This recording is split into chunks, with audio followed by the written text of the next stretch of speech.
All right, Linz, thanks. 6 years after his arrest, the trial for the suspected canal killer, Bryan Patrick Miller, began today in Phoenix. Miller is accused of killing two young women back in the early 90s.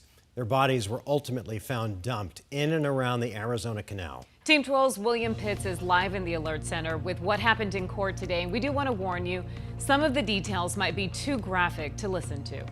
Well, Miller was known around the valley as the zombie hunter for the costumes he used to dress up in at conventions. It took 30 years from the murder to this trial, and now Miller's attorneys arguing he was insane.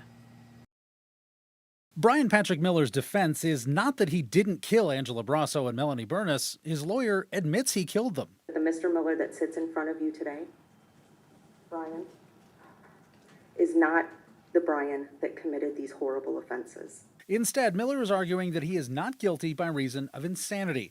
Miller is accused of killing 22-year-old Angela Brasso and 17-year-old Melanie Burness. Both were found stabbed to death near the Arizona Canal south of Metro Center Mall.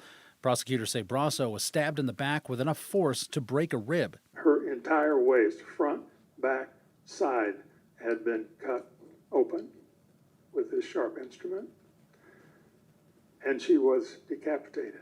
Burness was also stabbed in the back, and prosecutors say her clothes had been cut off and she had been redressed in a teal swimsuit. The defendant had carved into her chest a cross and some initials. And prosecutors told the judge they had more evidence, a written document they're calling the plan.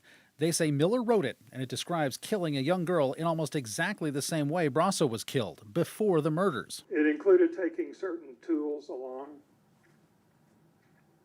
a long-bladed knife, a carving knife, a garbage bag to hold body parts, some kind of a container to put blood in, gloves, and a black hood.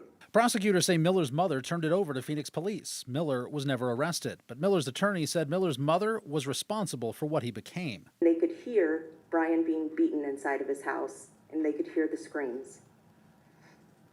You'll hear that Bryan was treated like a dog, literally made to walk on all fours and eat out of a dog bowl. Miller claims his mother's physical abuse and violent movies led to him having PTSD. Because that trauma was in the form of exposure at a very young age to violence and sex and the merging of those concepts. Because of that, Miller's lawyer said he has no memory of the murders, but Phoenix police say they know they have the right man. They found Miller's DNA on both bodies.